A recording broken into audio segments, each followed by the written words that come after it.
Okay, so first of all, this tutorial will completely be in English because one of my friend who is not from India asked for the tutorial for this effect on Instagram. Also, this effect is inspired by Kilimanjaro and the original video is created using Cinema 4D by weight proximity as Blender lacks the functionality, so let's try. Also, it is not good as the original video, but it is good enough. So first of all, let me explain what we are going to do. We just need a gradient which will act as the mask for both the effects, and then we will add some displacement for the smooth transition. Let's say we have a plane and we want to add two textures on it. What we can do is create a group of all the nodes in the texture, copy and paste them, and then in a new texture mix them with a mix shader node, and for the transition add a custom texture to the factor like gradient or noise texture, and for sharpness we can put a color ramp in between them. That's simple. Now the main thing is the displacement. So how can we do that?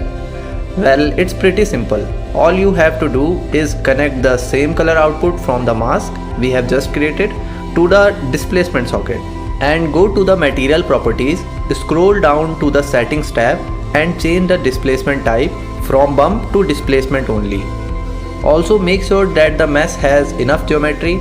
If not, subdivide it few times and add a subdivision surface modifier.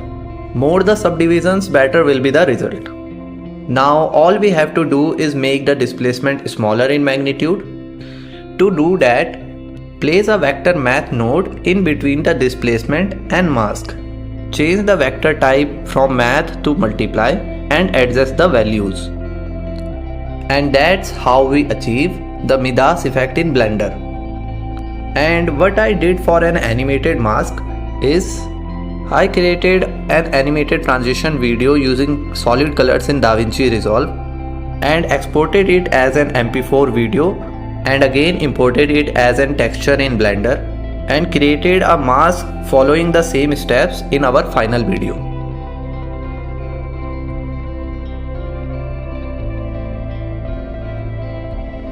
Now all you have to do is just apply this texture to any object with any material and done. Congratulations! Finally you have learned how can we transition through one material to another in Blender using only shader editor. Now make something with your own creativity, and some points to remember is UV unwrap your mesh, subscribe my channel, and comment down if you want the video in Hindi. And thanks for watching.